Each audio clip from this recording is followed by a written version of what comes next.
আসসালামু আলাইকুম। এই সাউন্ডটা ঠিকঠাক হচ্ছে, একটু দেখে নাও। যদি মাঝরাতে লাইভ শুরু করা হয় তাহলে কি বলে সম্বোধন করা যায়? শুভরাত্রি না ওয়েলকাম টু মাই লাইভ বলাও যাবে না। যাই হোক, শুভ সেহরির সময়ের শুভেচ্ছা। এই মুহূর্তে আমরা বসে আছি পার্ক সার্কাসের এক সুন্দর জায়গায়, কোয়েস্ট মলের একদম উল্টো দিকে, নুরি মসজিদ তার উল্টো দিকে। তো তার উল্টো দিকে বসে আছি। হ্যাঁ ঠিক আর আসবে না। তার উল্টো দিকে আমরা বসে আছি, বসে আড্ডা মারছি অ্যাকচুয়ালি। তো আমার সাথে আছে দুই বিখ্যাত ব্যক্তি। হ্যাঁ, মিস্টার সাইফুদ্দিন মল্লিক, লাইট কম সেই জন্য এটা সাইফুদ্দিন মল্লিক, এবং ফরদ্দিন আহমেদ। নাম ফারদিন না, কিন্তু FARDDIN, ঠিক আছে। সে ফরদ্দিন আহমেদ দুজন এসছে আমাদের সঙ্গে লাইভে। স্বাগত। সাইফুদ্দিনই দেখছে আর তুমি দেখছো। তো যাই হোক, আমরা অ্যাকচুয়ালি আড্ডা মারছি সেহরির সময় কি করা দরকার। আমরা জানি রমজান পবিত্র মাস, রমজান ক্ষমার মাস, রমজান রহমতের মাস, বরকতের মাস, এবং আমরা মুসলিম হিসেবে অমিত বলছে আসবে নাকি? অবশ্যই এসো, তোমাকে নিয়ে নেবো, চাপ নেই, চলে এসো, তুমি পাঠিয়ে দিলাম রিকোয়েস্ট। দেখো, তো সেই জায়গাতে দাঁড়িয়ে আমরা জানি রমজান রহমত বরকতের মাস, মুক্তি মাস। প্রথম 10 দিনকে বলা হয় রহমত, তারপর 10 দিন মাগফিরাত, তারপর 10 দিন নাজাত মানে মুক্তি। এবং রমজান খুব সুন্দর জায়গা। তো সাইফুদ্দিন, আমি জানতে চাইবো যে তুমি মুম্বাই কাটিয়েছো রমজানের প্রথম কটা দিন, তো কেমন লাগলো সেখানকার রোজা করতে? সম্পূর্ণ একটা আলাদা অনুভূতি। বলতে এখানে যদি আমরা মানে 5:45 করছি ইফতার, সেখানে 5:07। এখানে আমাদের 5টায় সূর্য উঠে, সেখানে 5:07টায় করছি, মানে 6টার সময় যে নামাজ পড়ছি, মানে আলাদা টাইম টেবিল, আলাদা চার্ট, মানে 1 ঘন্টা পিছিয়ে যাচ্ছে। কেমন লাগছে রমজান, মানে কেমন লাগলো মুম্বাই এবং কলকাতায়? কলকাতা বলতে সত্যি কলকাতা অনেক পিছিয়ে আছে। মুম্বাই যেরকম বিল্ডিং, যেরকম উন্নতি হয়েছে, কলকাতা যেন 50 বছর পিছিয়ে আছে, এটা একদম অনুভূতি হয়েছে। অনেক সাফ, অনেক ক্লিন, ট্রেনের গতি এখানের থেকে যেন দ্বিগুণ। এই দিক থেকে কলকাতা পিছিয়ে গেছে। কলকাতা শুধু ওই মারপিট, লাশ ফেলবো, এটাই রয়ে গেছে। আর মুম্বাই অনেক আগিয়ে গেছে, অনেক আগিয়ে গেছে। মুম্বাই গেলে মানুষ বুঝতে পারবে না যে কলকাতা কোথায় আর মুম্বাই কোথায়। এখানে শুধু, এবং সবচেয়ে বড় কথা, মুম্বাইয়ে যেভাবে ওভারব্রিজ হয়েছে যাতায়াতের জন্য, কলকাতা পিছিয়ে আছে। কলকাতা শুধু রাজনীতি আর হিংসা করে ছাড়ছে, আরো পিছিয়ে যাবে। মুম্বাই অনেক ডেভেলপ হয়ে গেছে। এবং সবচেয়ে বড় কথা, আমরা কলকাতার অলিগলিতে গেলে আমরা দেখতে পাই, সব ব্যানার দেখতে পাই, হোর্ডিং দেখতে পাই, রাজনৈতিক ব্যানার দেখতে পাই, কিন্তু মুম্বাই এটা নেই। মুম্বাই টোটাল মুম্বাই যদি আমি সেন্ট্রাল ধরি, সেই সেন্ট্রাল মুম্বাইয়ের ওই বান্দ্রা বা কুর্লা, সান্তাক্রুজ থেকে তার 100 কিলোমিটার সারাউন্ডিং গেলেও মানে ওই রকম ব্যানার দেখতে পাবো না, রাজনৈতিক ব্যানার। আচ্ছা, আর যদি মুম্বাই আছে বিজেপি, আমরা জানি বিজেপি ক্ষমতা আছে মহারাষ্ট্রে। তো যাই হোক, সাইফুদ্দিন ভাই ক্যান্সারের আক্রান্ত এক রোগীর জন্য ওখানে ছিল, তারই আত্মীয় অ্যাকচুয়ালি, সে সুস্থ হয়ে যাক। সে এখন কেমন আছে তোমার ক্যান্সার আক্রান্ত? এই একটা কেমো হয়েছে, এখনো 3টে কেমো নিয়ে রিপোর্ট হবে। একটা কেমো পরপর রিপোর্ট হয়। একটা কেমো চলার পর আবার 1 সপ্তাহের ভিতরে রিপোর্ট হবে, কিরকম কমলো কি বাড়লো দেখা যাবে। সেটা তো লং টাইম প্রসেস। এখন ওখানেই আছে তারা? এখন ওখানেই আছে। মুম্বাই সম্বন্ধে একটা ফ্যাক্ট বলি। আমি মুম্বাই ছিলাম লকডাউনের আগে, লকডাউন শুরু হয় তার সপ্তাহখানেক আগে আমি ছিলাম, মানে তার আগে সপ্তাহখানেক। আমার একটা বন্ধু বিদেশে ছিল, তাকে আমি ছাড়তে গেছিলাম। তো মুম্বাই আমরা একটা সিনেমা আছে না, সম্ভবত জানি না, শত্রু সিনেমাটা হয়েছে, শত্রু, তার যে হিন্দি ভার্সন, তেলেগু ভার্সন, ওই মহেশ বাবুর, খুব ভালো সিনেমাটা, আমি দেখেছি তো একবার, খুব ভালো হয়েছে। তো সেখানে মুম্বাই গিয়ে একটা জোশ দেখায়, তেজ দেখায় না, মুম্বাই মে আয়া রাজ করনে কে লিয়ে। অ্যাকচুয়ালি মুম্বাইয়ের যে পরিবেশ, মুম্বাইয়ের যে দ্রুত গতির জীবন, যে লাইফস্টাইল, সেখানে গেলে যে কোনো মানুষ সেই উদ্দীপনা পেতে বাধ্য। মানে সে যেই যাক না কেন, তার মনে হবে একদম প্রেমে পড়ে যাবে। খুব সুন্দর জায়গা, খুব আবহাওয়া খুব সুন্দর, সমুদ্রের পাশ দিয়ে যাচ্ছে, এবং তার মনে একটা আলাদা এনার্জি আসবে। আমার মনে হয় মুম্বাই যাওয়া উচিত অ্যাকচুয়ালি মানুষের। মুম্বাই মানে ঘোরা উচিত সব জায়গাতেই, ঘুরতে থাকা উচিত। আমি ঘুরতে ভালোবাসি বলে আমি ঘোরার সুযোগ পেয়েছি এদিকে থেকে, এবং যারা যায়নি তাদেরও যাওয়া উচিত। কে কে দেখছে, যারা যারা দেখছে এখানে আসবো নাকি, তারা সেহরি মুবারক। ফারদিন আছে, ফারদিন সাংবাদিক মানুষ, প্রচুর পরিশ্রমী, এবং ব্যবসা আছে, তার সাংবাদিকতা করছে, অ্যানালাইসিস করছে, নিউজ অ্যানালাইসিস। E9 সংবাদ, তাই তো? E9 সংবাদ আপনারা যারা দেখেন, দেখতে পারেন এবং দেখবেন, অবশ্যই সাবস্ক্রাইব করবেন, ফলো করবেন।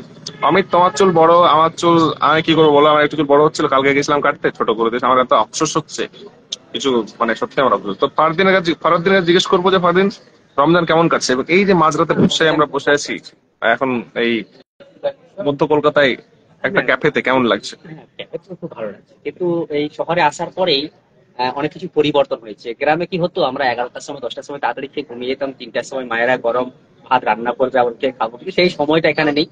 এখানে সেহেরি করার জন্য জেগে থাকতে হয়, ভাবি না একদম খেয়ে দিয়ে ঘুমাবো, কিন্তু ভাত পাওয়া যায় না।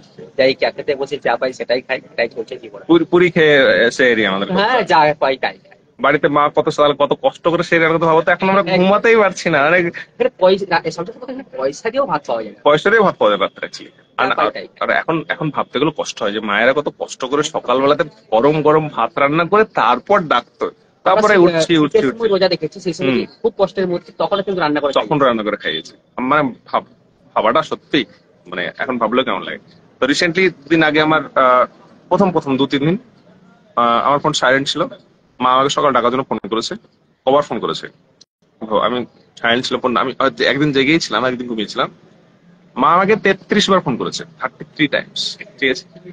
টাকার জন্য 33 বার ফোন, ভাবা যায়? 33 বার। আমি দেখছি হয়তো মায়ের কত ভালো আছে, যে ছেলে খাবে কি খাবে না খেয়ে রোজা করতে হয়। নাকে তার রয়ে গেল, নাকের আগে হ্যাঁ, তারপরে একদিন তারপর আরেকদিন হয়েছে সেম ঘটনা, সেদিন করেছে 24 বার ফোন। মানে আমি কি বলবো, আমি নিজেই জানি না। সে মায়ের ভালোবাসার কোনো বিকল্প নাই অ্যাকচুয়ালি। সে মা ফোন করেছে, বোন ফোন করেছে, ভাই ফোন, টোটাল 24টা ফোন, 24টা মিসড কল সে মাঝরাতে। সত্যি এগুলো খুব আন্ডার রেটেড মোমেন্ট, সেগুলো করা যায় না। এবং পবিত্র রমজান মাস চলছে, আমরা রমজান মাস পালন করছি, রোজা সব আমরা করছি, তো সব নামাজ পড়ছি। আজকে আমি একটা গল্প শেয়ার করি, খুব ভালো গল্প, ছিল ভালো লাগবে। তো আমি যেখানে তারাবি পড়ি, রেগুলার পড়া হয়নি কিন্তু পড়েছি, আজকে পড়েছি, মাঝে মধ্যে পড়ি। সেখানে আজকে খতম ছিল। তো যে ইমাম সাহেব তারাবি পড়াচ্ছেন বা পড়ালেন বা খতম করলেন, তিনি বা হাফেজ সাহেব হবেন হয়তো, তিনি তারাবি পড়াতে পড়াতে মাঝে মধ্যেই কান্না শুরু করে দেন। মানে একদম লিটারেলি কান্না। তিনি তেলাওয়াত করছেন, তার মধ্যে হাওমাও করে কান্না করছেন। এই যে একটা নামাজ পড়ার সময় তিনি নামাজ দাঁড়িয়ে পড়াচ্ছেন, সেই সময় কান্না করছেন। এবং মসজিদ ভর্তি মানুষ, তারাও সবাই কান্না করছে, তারাও সবাই, ইভেন আমিও তখন সবাই চোখে হাত দিয়ে দেখছে, চোখ মুছছে, এই করছে। বিষয়টা ইভেন আজকে শেষ হয়ে গেছে, এবং আজকে শেষের সময়তেও, এবং শেষে মোনাজাতটা প্রায় মোটামুটি 20 মিনিট ধরে মোনাজাত করেছে, 20 মিনিট ধরে দোয়া করেছে। তো এই যে একটা ভীষণ কি বলে, 20 মিনিট ধরে দোয়া করার যে বিষয়টা, আমার হাত ক্লান্ত, মানে হাত তুলে আছি আমি, মনে হচ্ছে আমি হাত ব্যথা করছে, আমার হাত রাখি এবার, ও কত লম্বা দোয়া হচ্ছে। কিন্তু তিনি একদম উর্দু ভাষায়, আরবি ভাষায় বলেই যাচ্ছেন, বলে মানুষের জন্য দোয়া করেছেন, যারা নামাজ পড়ছে, যারা নামাজ পড়েছেন, সমগ্র মানব জাতির জন্য, ফিলিস্তিনবাসীদের জন্য থেকে শুরু করে for every each and every one, সবার জন্য তিনি দোয়া করে গেছেন। তো এই যে রমজান মাসে যে পবিত্রতা, এবং এটা সত্যি রমজান মাস আসলেই পাওয়া যায়। যে আমরা এখন জেগে আছি, কত সুন্দর, না আছে ঘুমের টান, না আছে কিছু, আমরা জানি আমরা খাবো দাবো, তারপর ঘুমিয়ে যাবো, সকালে উঠবো, এই একটা সত্যি সুন্দর। তো আমি জানতে চাইবো যে সাইবুদ্দিন ভাই, তোমার ইফতার মানে তুমি কেমন কোন করলে বলো। আমি একা কম থাকি, ইফতারটা করাই হয় না, মসজিদে করা হয়। সেখানে কম বেশি 10 জন 15 জন 20 জন আরো বেশি কখনো কখনো থাকে। কলকাতার তো আশেপাশে বেশি বাড়িতেই করে, কিন্তু মসজিদে কম থাকে, তো ভালো লাগে। বা মসজিদে মুম্বাই কেমন ছিল ইফতার? মুম্বাই যে মসজিদে ইফতার করতাম, সেখানে একসঙ্গে প্রায় 200 জন ইফতার করতাম। এরকম 200 বড় জন? পরিসরে ইফতার করতাম। চায়কারে খাবার মতো মিডিলে খাবার সব ঢেলে দিত, শতরঞ্জি বিছিয়ে, আর দুধারে মানুষ বসতো। আমরা 3টে বড় বড় লাইনে এরকম করে বসতাম, মানে 6টা লাইন হয়ে যেত, 3টে লাইন দিয়ে করে বসতো। তো খুব ভালো লাগতো, একদম অনেকজন একসঙ্গে করছে। এবং মুম্বাই আর একটা বিষয় যে আমি দেখলাম, যেটা মুম্বাইয়ের যেখানে আমি ইফতার করতাম, যে হাই রোড, এবং হাই রোডটা মানে 6টা লেন বলছে 6টা 5 গাড়ি যাবে তা নয়, একটা main high road lane long গাড়ি যাওয়ার জন্য। তারপরেরটা হচ্ছে তার পরের লেনটা, যেটা হচ্ছে যে যে বাস বিভিন্ন গাড়ি আগে পিছু ট্রান নিবে সেটা নেওয়ার জন্য। আর তারপরে আর একটা লেন রয়েছে, সেই লেনটা হচ্ছে আশেপাশের গলি থেকে গাড়িগুলো গিয়ে রোডে যুক্ত মানে হচ্ছে বড় সেরকম। বড় শহরে যেমন হয়, বড় শহরে 6টা লেন, 6টা লেন, মানে 6টা লেনে 6 রকম কাজের ভাগ জন্য। করা, এবং এক একটা লেনে কোনোটাই 3টে কোনোটাই 2টো করে গাড়ি যাওয়ার প্যাসেজ করা। আজকে আমি চাইবো যে তোমরা দুজন অবশ্যই আসবে আমার অফিসে, ইফতারের জন্য দাওয়াত করছি আমি, ঠিক আছে? তো তোমার মোটামুটি আজকে কটা, 15টা রোজা হয়ে গেছে। এই যে 15টা রোজা, মানে সব থেকে ইফতার নয়, যে রমজানের সব থেকে সুন্দর জিনিস কোনটা বলে মনে হয় তোমার? মানে ভালো লাগার জিনিস কোনটা রমজানের? ইফতারের সময় এই যে মানে সারাদিন। এই যে ধৈর্য ধরি যে আজানটা কখন হবে তারপরেই খাবো, এই যে মুহূর্তটা, এই যেটা ভয়, এই ভীতিটা যে এখনো বেঁচে রয়েছে মনের মধ্যে, এটাই সবচেয়ে ভালো। অ্যাকচুয়ালি ফ্যাক্ট যে আমরা মানে খাবার সামনে নিয়ে বসে আছি, সুন্দর সুন্দর ফল, তেলে ভাজা, তারপর তরমুজ, আপেল, কলা, খেজুর, শরবত, জুস, এবং আজান দেবে তারপরেই খাবো। সব লোভনীয় খাবার। সব লোভনীয়। এবার কি সামনে খাবার ইচ্ছা করছে, এই খাবারে হাত দিচ্ছি কিন্তু খাচ্ছি না, ঠিক আছে। আজান দেবে তারপর খাবো, সময় হবে তারপর খাবো। এই যে বিষয়টা, এই যে সংযম, মানে খাবার সামনে নিয়েও না খেতে পারা, এবং খাবার সামনে আছে দেখছি তারপরেও খাচ্ছি না, এত সুন্দর জিনিস সত্যি। আমার মানে খুবই অসাধারণ একটা জিনিস। আর রমজান অ্যাকচুয়ালি আমি তো রাত জাগি, সকাল 5টার সময় ঘুমাই, এটা আমার অভ্যাস। তো আমার খুব একটা লাইফে চেঞ্জ হয়নি। আমি নর্মালি খাওয়া দাওয়া করে নামাজ পড়ে ঘুমাই, এটা আমি করে আসছি, গত 5-7 বছর ধরে করে আসছি। সারা রাত জেগে জেগে এই করবো, তারপর গিয়ে খাবো। রাতের সুবিধা কি, কাজ করা হয় ভালো। তারও কিন্তু সমস্যা হচ্ছে 6টার সময়, 7টার সময়, আজকে আমি ঘুমিয়েছি 7:30টার সময়, সকাল 7:30টায় ঘুমিয়েছি। হ্যাঁ, আর জেগে আছি, রাত জেগে আছি, ঘুমোচ্ছি 7:30, উঠলাম সেই 12, 12:30, 1টার সময়। এই রমজানের পুরো সিস্টেমটাই যেন কেমন একটা অসাধারণ সুন্দর একটা বিষয়।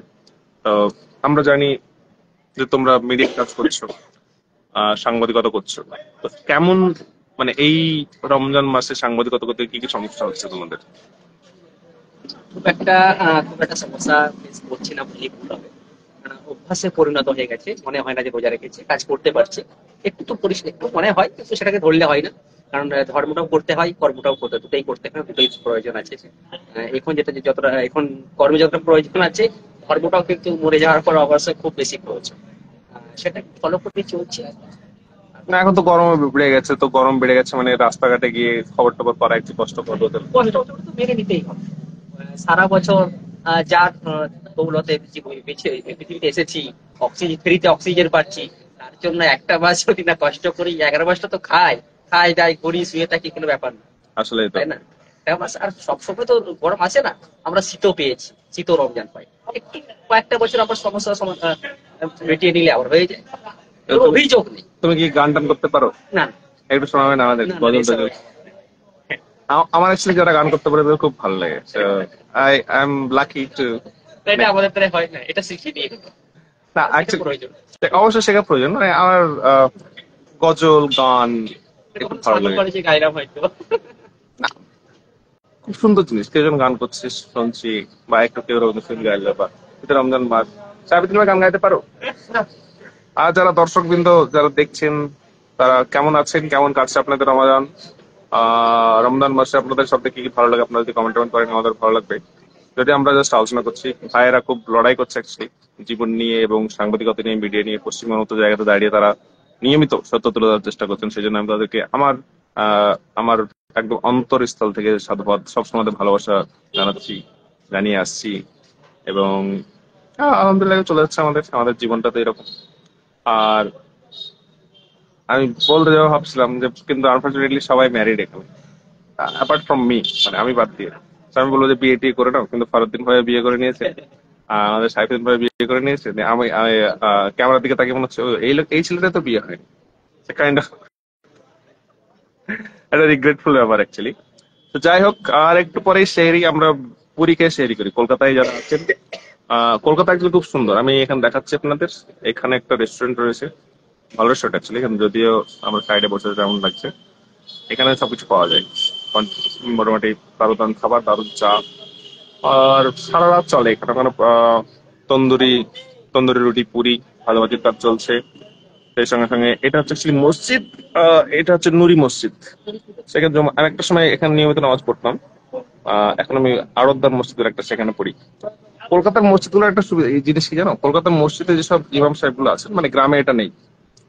মানে যখন তিলাওয়াত করেন, তারা যখন নামাজ পড়ান, এত সুন্দর করে পড়ান, অভাবনীয়। আমার মনে হয় আহ ফজরের সময়, ফজর বলে না, যে কোনো ফরজ নামাজের সময় ইমাম সাহেবরা 4 রাকাত নামাজ পড়তে 13 মিনিট 14 মিনিট সময় নেয়।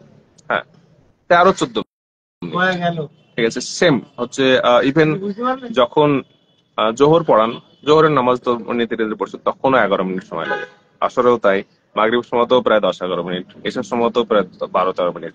এই যে একটা দীর্ঘ সময় ধরে এবং খুব সুন্দর করে তেলাওয়াত করে নামাজ পড়ানো, সত্যি অসাধারণ একটা অনুভূতি। এবং আমার মনে হচ্ছে যদি আমরা মসজিদে মোটামুটি 5 মিনিট আগে যাই, তো নর্মালি কি হচ্ছে 10 মিনিট 4টার সময় নামাজ হয়, তো আমরা যাচ্ছি হয়তো 3টা 58-তে। আমি ব্যক্তিগতভাবে কি করি, 4টার সময় নামাজ, আমি 3টে 57-তে বেরোই, দিয়ে গিয়ে অজু করে করে দাঁড়িয়ে গেল। কিন্তু তা সেই সময় যে খুশুটা থাকে, এবং যখন যদি 5 মিনিট আগে যায় যে 2 রাকাত নামাজ পড়লাম, যে বসলাম, তারপরে যে একটা শান্ত অবস্থায় যে নামাজ পড়ার বিষয়টা, সিস্টেমটা, সেটা অসাধারণ। মানে আমি নিজে রিয়েলাইজ করেছি।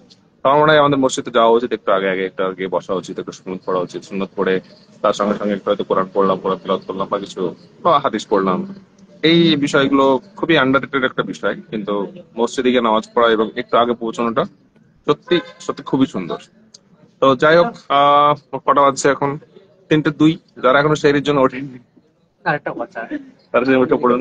যে এটা তুমি বলো, বলো। বলছিলে যে অনেকেই মনে করে যে ছেলেরা সব গ্রাম থেকে শহরে এসে আসার পরে ধর্মকর্ম ভুলে যায়, হুম। এই একটা রয়েছে, বা অনেকেই ড্রিঙ্কস করে আর কি, ও। মদ্যপান করে।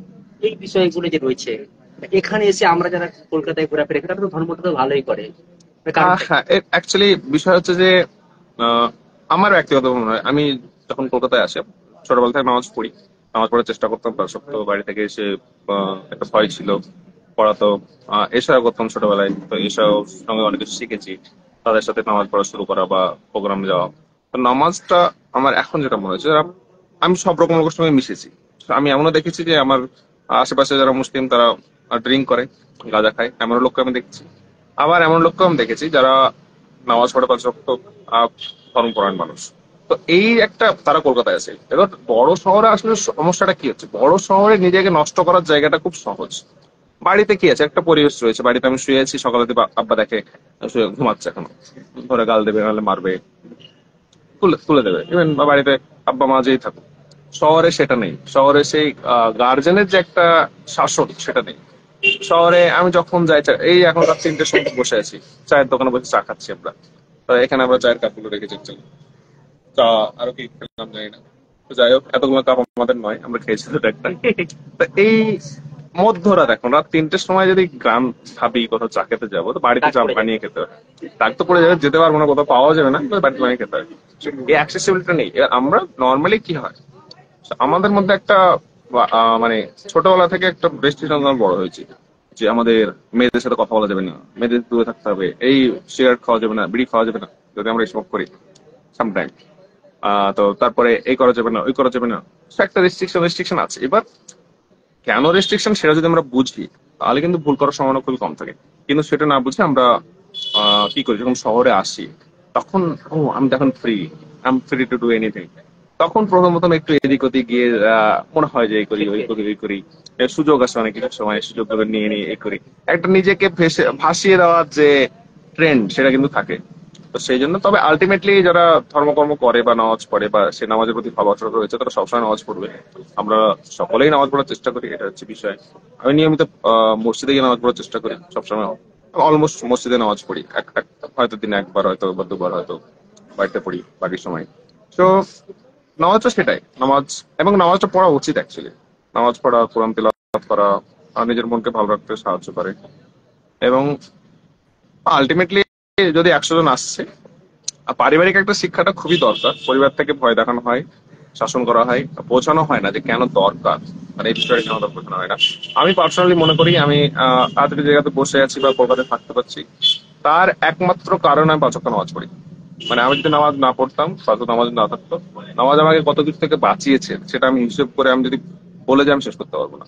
মানে নামাজের জন্য আমি আজকে এই কলকাতায় এখন আমি থাকতে পারছি, নাহলে আমাকে বাড়ি চলে যেতে হতো। তো নামাজ আমাকে বাঁচিয়ে রেখেছে actually। তো সেই জায়গাটা সবার জীবনেই করা উচিত। মানে নামাজ মনে হয় বাঁচিয়ে রাখবে বা এই করবে এমন বিষয়, কিন্তু নামাজ প্রচুর হেল্প করে। নামাজ নিজের পার্সোনাল ব্যক্তিত্ব তৈরিতে, নিজের রেপুটেশন ধরে রাখতে, আমার কারণ টেকনিক্যালি আমি প্রচুর ভিলিফাইয়ের শিকার হয়েছে। আমার ব্যক্তিগতভাবে আমার হয়তো প্রচুর অ্যাটাক করা হয়েছে, এখনো করা হয়। তো তারপরেও মানুষ, আলহামদুলিল্লাহ, মানুষ আমাকে ভালোবাসে, মানুষ অনেক বছর ঋণী। তারপরেও আমি এখন টিকে থাকতে পারছি, কারণ এটাই নামাজ। তো সেই জায়গাতে দাঁড়িয়ে শহরে এসে যে খারাপ হয়ে যাওয়ার কোনো বিষয় নেই, তবে শহরে আসলে খারাপ হওয়ার সম্ভাবনা অবশ্যই থাকে। তবে যদি ভয় থাকে, একটু আল্লাহর ভয় এবং দায়িত্ববোধ থাকে, নিজেকে নষ্ট করার ইচ্ছা না থাকে, তাহলে নষ্ট হবে বলে মনে হয় না। তো আমাদের সাহেবুদ্দিন ভাই যেমন আছে, সাহেবুদ্দিন আমাদের বড় দাদা অ্যাকচুয়ালি, তাকে জানতে চাইবো, সেই প্রচুর বহুদিন থেকে কলকাতায় আছে। হ্যাঁ। তো এই যে এই বিষয়ে তোমার কি কথা বল? কোন বিষয়? শহরে এসে ছেলেমেয়েরা সব খারাপ হয়ে যায়, ছেলেমেয়েরা। শহরে এসে ছেলেমেয়েরা খারাপে হওয়ার মূল জায়গা হচ্ছে মিথ্যে কথা বলা। তার পরিবারকে মিথ্যে কথা বলে, তার বন্ধু বান্ধবকে মিথ্যে কথা বলে, যারা উঠা বসা মানে বন্ধু রকম তো অন্যরকম থাকে। গ্রামের বন্ধু, সহপাঠী বন্ধু, স্কুলের বন্ধু, কলেজের বন্ধু, আর একটা বন্ধু থাকে যে সার্কেলে যে জায়গাটায় থাকে তাদের সঙ্গে উঠা বসা। তো সব রকম এই জায়গা থেকে মিথ্যে কথা বলতে শুরু করলে খারাপ হওয়ার একটা জায়গা শুরু হয়, যে বোধ ছেলে মেয়ে সবাই। তো মিথ্যা যদি কম বলতে শুরু করবে, লুকোচুরি কম করবে, খারাপের জায়গাটা কম হবে। এবং সে একজন 5 ওয়াক্তের নামাজ পড়লেও, একজন নাস্তিকও হলো, যদি মিথ্যে কথায় অবলম্বন করে তো খারাপের চান্সটা তার বেশি থাকবে। শুধু একটাই দিক, তারপরে দিক নেই। এইটাই মূল দিক খারাপ হওয়ার। না। হ্যাঁ, যদি সে মদও খেয়ে থাকে, যদি সে মদও খেয়ে থাকে, তার বাড়িতে জিজ্ঞেস করলো কোথায় গেছিলি। যদি সে বেশ্যা খারাপ গিয়েছে, তার বাড়িতে বললো কোথায় গেছিলি? ভালো কথা এই যে মেয়েকে dating করতে গেছে, সে হয়তো কিছু কথা বাড়িতে বলাও যায়নি, কিন্তু বন্ধু বান্ধবদেরকে বলা যায়, তখন বলবে এই যা যাস না, পজিটিভ নেগেটিভ বোঝাবে। যদি সে মিথ্যে কথা বলে না, আমি ঘুরতে গেছি, আমি ওটা গেছি, সেটা গেছি, সব বিষয়টা অ্যাভয়েড করলো। অনেক বিষয় বাড়ির কেউ বলা যায় না, কিন্তু বন্ধু বান্ধবকেও বলা যায়, তাদেরকেও অ্যাভয়েড করে লুকোচুরি করতে গেছে।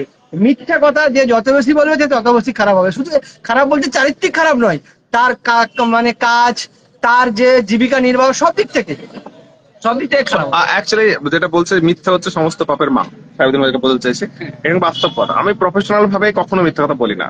আমি হয়তো কখনো কখনো কাউকে অ্যাপ্রিসিয়েট করি, মানে বলি হয়তো যে তুমি খুব সুন্দর, সেগুলো হয়তো একটু বাড়িয়ে বলি বা কম করে বলি, কিন্তু প্রফেশনাল ভাবে কোনো মিথ্যা কথা বলি না। এটা একটা সত্যি ভালো পয়েন্ট। তবে আলটিমেটলি একটা আমরা গ্রামে বড় হয়ে একটা রেস্ট্রিকশনের মধ্যে, এবার যারা ইউনিভার্সিটিতে আসছে পড়তে আসছে তাদের হঠাৎ করে রেস্ট্রিকশন ফ্রি, যার সাথে ইচ্ছা কথা বলতে পারছে, যাতে ঘুরতে পারছে, বসতে পারছে, উঠছে, এবং ধীরে ধীরে ধীরে ধীরে একটা খারাপ জায়গাতে যাচ্ছে। এই জন্য আমি অ্যাকচুয়ালি অল্প বয়সে বিয়ের পক্ষপাতী। আমি যদি এখন বিয়ে করিনি, নট ফর মি। এই অল্প বয়সে বিয়ে বলতে ভাইয়ের বয়স অল্প এখন নয়, আমার বয়স অল্প, বিয়ের বয়স বাইরে হয়ে চলে যাওয়ার কথা বলছে এখন। মানে হওয়ার মানে অল্প আমার বয়স একদমই অল্প। আমার বয়স 20 হতো তাহলে বলা হতো বিয়ের বয়স অল্প। আমাকে একজন বলেছে আমার বয়স 20। 20 বলেছে? ও আচ্ছা। I am not 20। আমি 20 অনেকদিন আগে পার করে গেছি, বাট আমার বয়স যথেষ্ট হয়েছে। এনিওয়ে সেটা বিষয় নয়। বিষয় হচ্ছে যে, বাইরে গিয়ে খারাপ হওয়ার কোনো বিষয় নেই। তো রমজান মাস, পবিত্র রমজান মাসে একটু ভালো আলোচনা করতে হবে। কিন্তু আলটিমেটলি সাইফুদ্দিন ভাই গান টানও করতে জানে না, গজলও করতে জানে না, ফরহাদ্দিন ভাইও আমি করছে না। বক্তব্য দিতে পারি। হ্যাঁ, সেটা তো শুনছি বক্তব্য তোমার। হ্যাঁ, আর সাইফুদ্দিন ভাই অ্যাকচুয়ালি খুব সাহসী, বেশ হক কথা খুব হকের সঙ্গে বলতে পারে, জোরের সাথে বলতে পারে, এবং সবসময়তেই বলে। ইভেন হ্যাঁ, চোখে চোখ রেখে কথা বলতে পারে, এটা বাস্তব কথা। এবং কিছু মনে করেন, এবং ওর যা কানেকশন রয়েছে, ও যদি চাইতে একটু ইউজ করবে সে কানেকশন, আজকে অনেক জায়গায় চলে যেত অ্যাকচুয়ালি। মানে একটু যদি মুখটা বন্ধ রাখতো, দেশ বলতো না ঠিক আছে তুমি যা বলছো সেটাই ঠিক, তুই যা বলছো সেটাই ঠিক, যদি করতো, এইটুকু করতো, সে একদম বড় একটা কথা চলে যেত, আমি একদম নিশ্চিত। কিন্তু সে ফেসবুকে লিখবে, সে সামনে ঝগড়া করবে, হকের বিষয় আসলে করবে।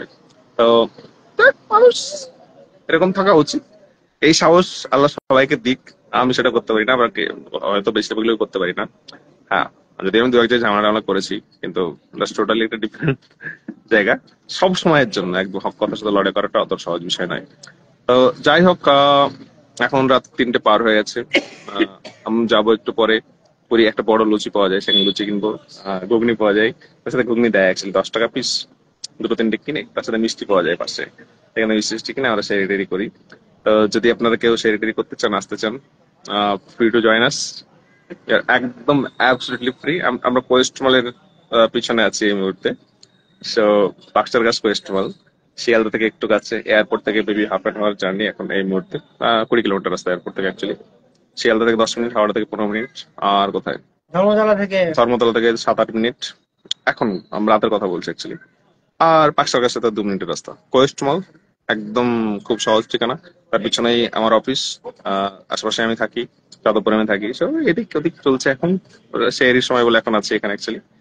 তো যাই হোক, আজকে পর্যন্তই থাক।